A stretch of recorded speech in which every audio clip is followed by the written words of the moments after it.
챕터 4. 회복. 무너진 자리에서 다시 일어서는 힘. 피스메이커로 살라. 마태복음 5장 9절. 화평하게 하는 자는 복이 있나니 그들이 하나님의 아들이라 일컬음을 받을 것이며. 평화란 무엇입니까? 단순히 전쟁이 없고 갈등이 없고 싸움이 없는 상태를 평화라고 해야 할까요? 물론 세상 사람들은 이런 평화를 갈망합니다. 전쟁과 갈등으로 인해 폐허가 된 세상에서 살고 싶은 사람은 아무도 없을 것입니다. 그러나 주님은 이런 평화만으로는 부족하다고 말씀하십니다.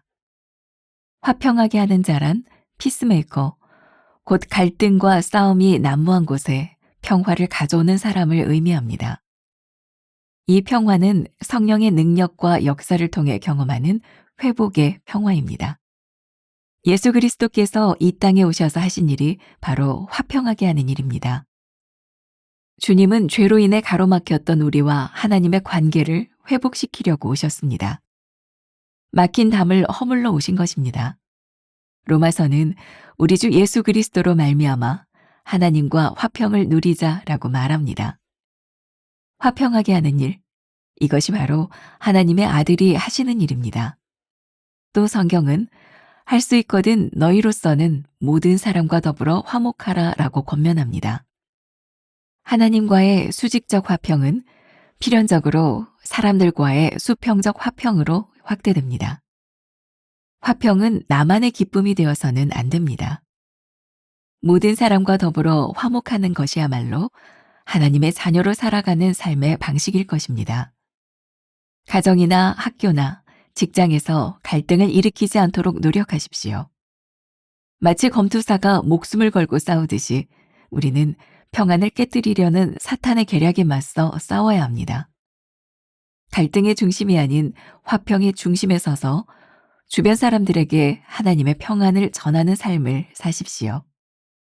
하나님의 자녀로 불리는 것이 축복이 아니라 그렇게 불리는 삶을 사는 것 자체가 축복입니다. 나는 평소에 모든 사람과 더불어 화목하게 지내려고 노력합니까? 주변 사람들에게 하나님의 평안을 전하는 삶을 살고 있습니까? 날마다 평안을 깨뜨리려는 사탄의 계략에 맞서 싸우고 있습니까? 오늘은 101번째 피스메이커로 살라 이런 제목으로 말씀을 나누어 보겠습니다. 오늘 말씀은 어제에 이어서 화평케 하는 자는 복이 있나니 이어지는 말씀입니다. 피스메이커로 살라. 화평케 하는 자가 되라. 제가 이 제목을 가지고 딱 말씀을 준비하는데 떠오른 찬양이 하나 있었어요.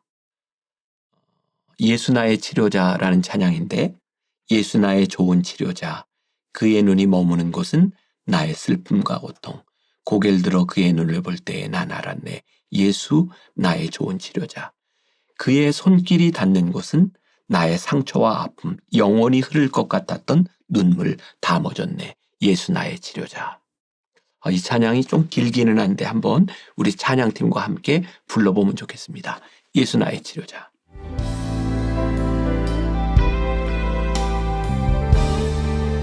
우리 함께 할까요? 예수 나의 좋은 예수 나의 좋은 치료자 그의 눈이 머문 곳은 나의 슬픔과 고통 고개 들어 그의 눈을 볼 주님의 눈물이 머무는 곳이 바로 우리가 서 있는 이 땅입니다. 우리의 공동체입니다. 예수 나의 좋은 치료자 예수 나의 좋은 치료자 그의 손길이 닿는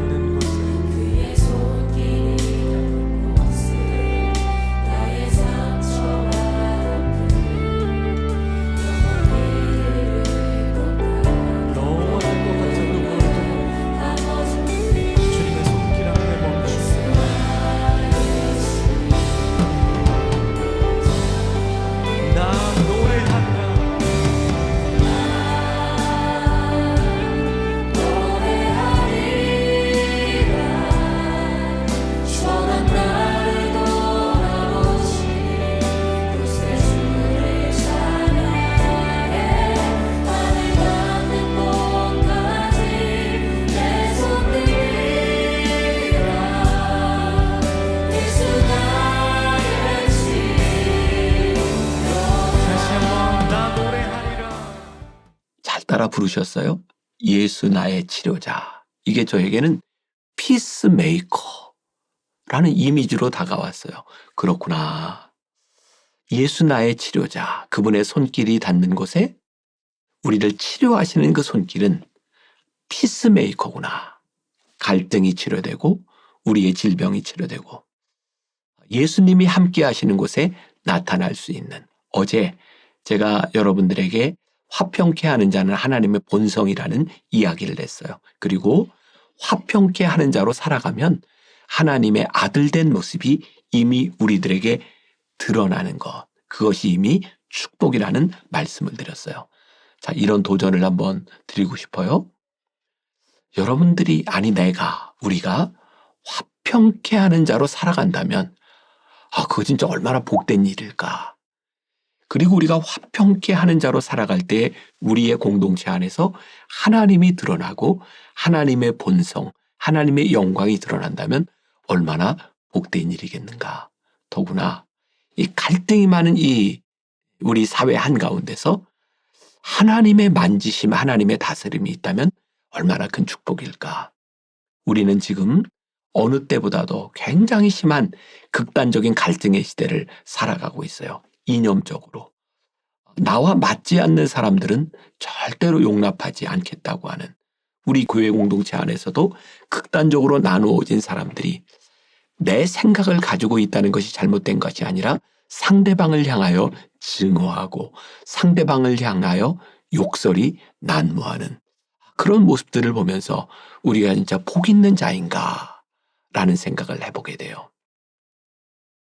우리와 똑같은 생각을 가지고 있기 때문에 복된 인생을 살아가는 것이 아니라 이 많은 갈등의 한가운데서 우리들이 피스메이커로 살아간다고 하는 것은 어떤 것일까를 한번 생각해 보라. 평화란 무엇입니까? 여러분들 첫 번째 문단에 그런 질문을 하고 있죠. 평화란 어떤 것일까요? 아무 문제가 없어서 고요한 것이 평화가 아니라 진짜 평화는 피스메이커가 돼서 만드는 거죠. 갈등과 싸움, 험난함과 고통, 그 많은 세상 가운데서 평화를 만들 때 우리들이 평화를 느낄 수 있을 때 그 진정한 평화, 그게 하나님의 자녀로 살아가는 우리들의 삶의 모습이 아닐까. 평화란 무엇일까라고 할 때 이것도 참 좋은 예가 될 것 같아요. 캠퍼스 크루세이드 for Christ라고 하는 그런 CCC 단체가 있어요. 캠퍼스에서 대학생들을 위해 만들어진 굉장히 영향력 있는 단체고 전 세계의 CCC가 다 있어요. 우리나라에도 이 CCC의 영향을 받은 많은 목회자들이 나왔어요. 그런데 아세요? 이 CCC가 세계 곳곳에 다 들어가는데 절대로 회교권에는 들어가지 못한다는 사실을.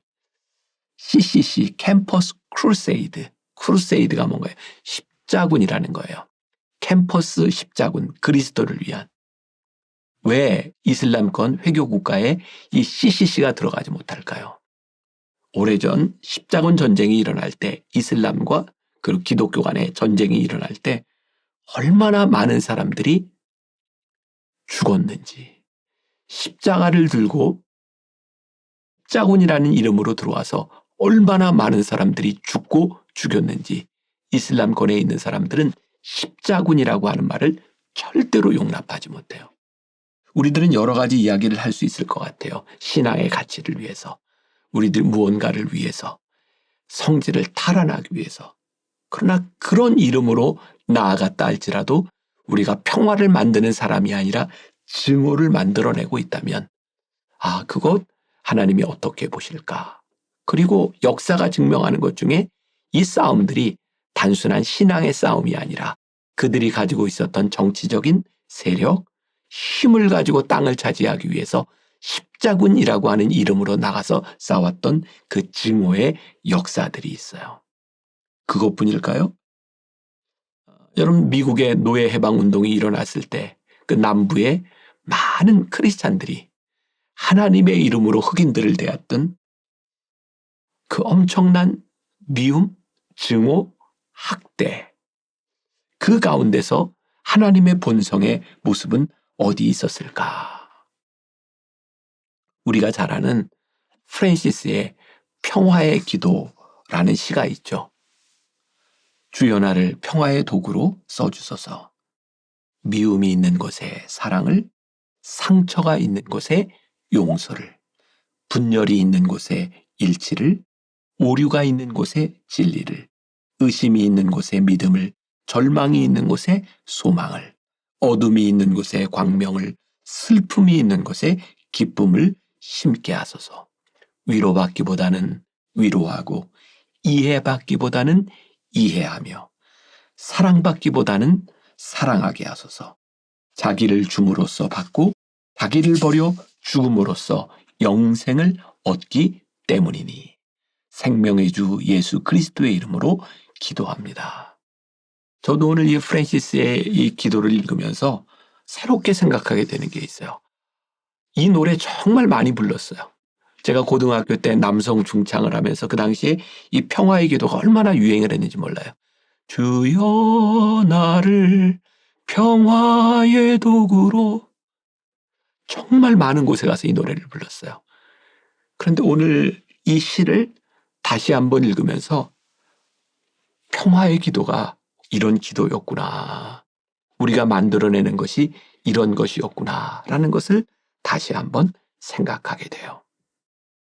두 번째 문단에 예수 그리스도께서 이 땅에 오셔서 하신 일이 바로 화평하게 하는 일이었습니다. 로마서 5장 1절에 우리 주 예수 그리스도로 말미암아 하나님과 화평을 누리자. 그리스도로 말미암아 화평을 누리자. 나 김병삼으로 말미암아 화평을 누리자. 우리 자신의 이름을 하나하나 넣어서 내가 있는 그곳에서 나로 인하여 화평을 누리자. 우리들이 이런 생각을 하며 살아간다면 교회 안에, 아니 우리 대한민국의 이 극도로 분열된 이 사회 한가운데서 정말 하나님의 이름이 드러나지 않을까. 로마서 12장 18절에 이런 말씀이 있죠. 할 수 있거든 너희로서는 모든 사람과 더불어 화목하라. 이 말씀이 다행스러운 것은 할 수 있거든이죠. 우리들에게 너 평화를 만들어야 돼. 그렇지 않으면 너 구원이 없어. 이렇게 말씀하시는 게 아니에요. 할 수 있거든. 우리가 노력한다고 다 화평이 만들어지는 건 아니에요. 그러나 우리가 할 수 있는 게 있어요. 우리가 용서할 수 있는 거죠. 우리가 용서하기 힘든 이유 가운데 하나는 내가 용서하면 화평도 화목도 이루어진다고 생각하죠. 그렇지 않아요. 우리는 그런 능력이 없습니다. 그러나 화평을 만드는 자로 살아갈 수는 있어요. 할 수 있거든, 할 수 있거든 화목하라. 오늘 우리들에게 노력하라는 말씀이죠. 할 수 있거든. 그 다음은 하나님이 하시겠다.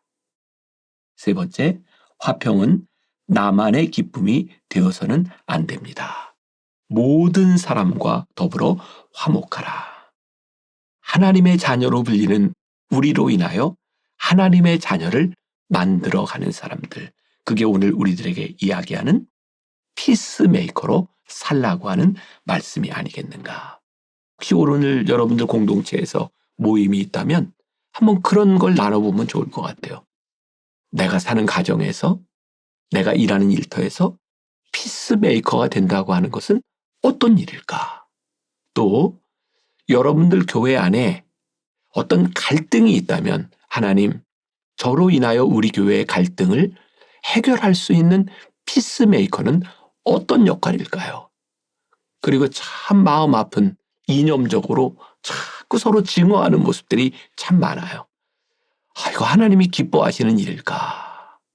우리는 신앙의 이름으로, 믿음의 이름으로라고 이야기를 하고 있지만 하나님의 자녀된 모습이 보이지 않는다면 하나님 그거 기뻐하시지 않으리라. 오늘 하루 여러분들에게서 그런 피스메이커로 살아가는 삶이 되었으면 좋을 것 같아요. 그리고 우리가 초반에도 주의 치료자 찬양을 불렀지만 오늘은 요 영상팀에서 평화의 기도라는 멋진 화음이 들어가는 남성 중창이 있다면 그거 좀 틀어주세요. 기도 대신 이 프랜시스의 기도를 들으면서 오늘 하루를 시작하면 좋을 것 같아요. 평화의 기도 들으며 마칩시다.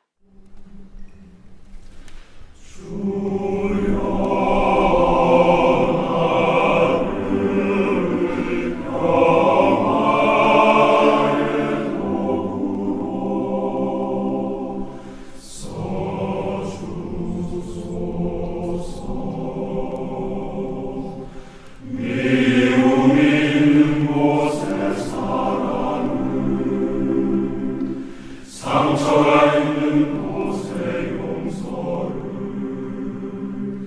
분열이 있는 곳에 일치를, 의욕이 있는 곳에 믿음을 심게 하소서. 주여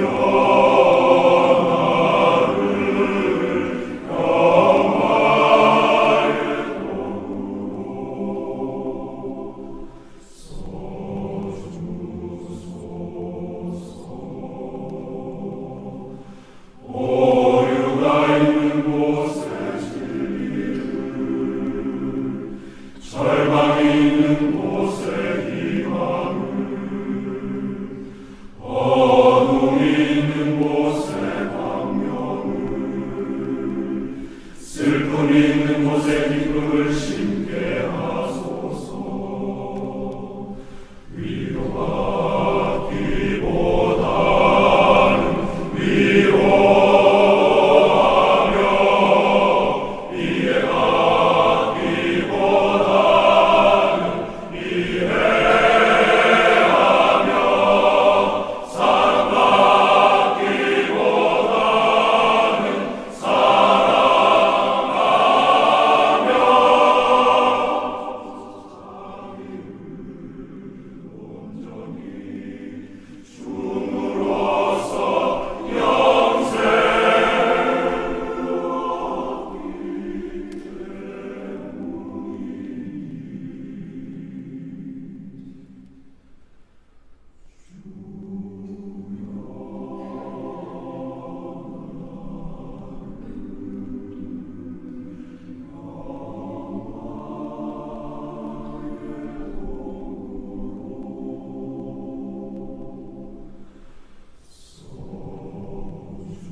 찾으시는 음성,